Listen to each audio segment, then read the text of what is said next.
You may remember a while back I suggested that you too can make a YouTube video about where you live, and I promised to give you a few tips. Now you might think that I'd forgotten about that, but no, not at all.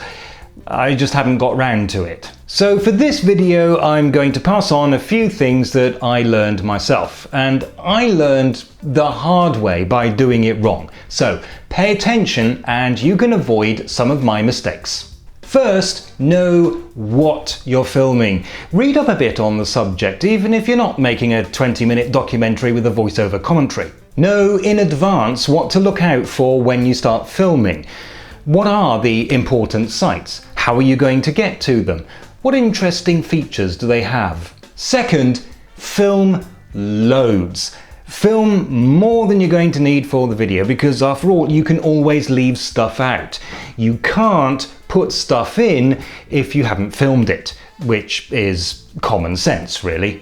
Film more things than you really need for your video. If you're not sure whether to film something, film it. You don't have to use it, but it's there if you want to. And also try to film each thing from as many different angles as possible. Also, make each shot longer than it needs to be, even a plain static shot like this one. Now, I may only show a couple of seconds, but this is the uncut original.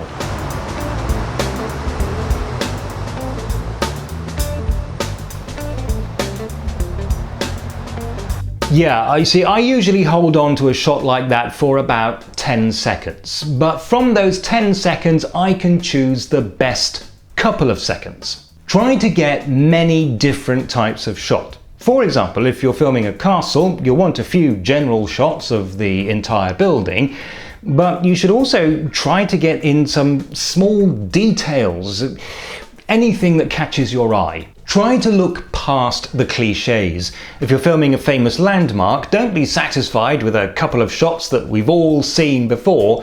Look for some unusual angles and a fresh perspective. Oh, and static shots are fine in videos. There are people who will say that every shot needs to have plenty of movement in it, but I think that's terrible advice. Movement is good, but use it carefully. When you're actually recording, keep your finger off the zoom control. Panning sometimes makes sense, but pan smoothly and in one direction only. And always remember that you don't have to move the camera to get movement in shot. You can simply film something that is moving. You don't want to end up with a slideshow, but neither do you want to have relentless camera moves in every single shot.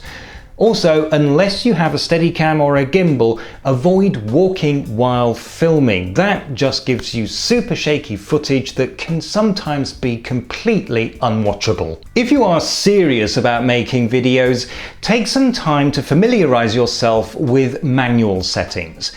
Auto settings don't always give you what you want or expect, and they have their limitations. So for example, autofocus might not work so well in low light or if your subject is surrounded by reflective objects. Know when and how to switch to manual. If your camera doesn't have manual settings, understanding the limitations of auto settings will help you to avoid problems. On the other hand, this is exactly why you followed my second piece of advice and took lots of video.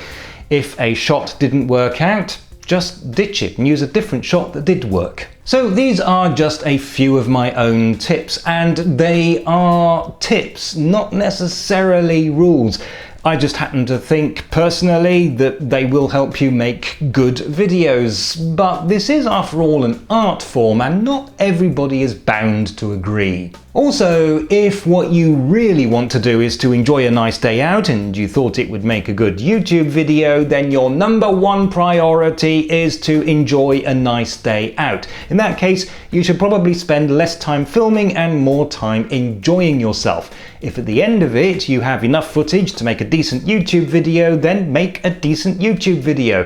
If not, then you've enjoyed a nice day out. Thanks for watching. If you'd like to send me a postcard, here's the address. And don't forget to visit my website and follow me on Twitter and Facebook. Also, if you'd like access to special bonus content and help with the costs of running this channel, please consider making a small monthly donation on Patreon.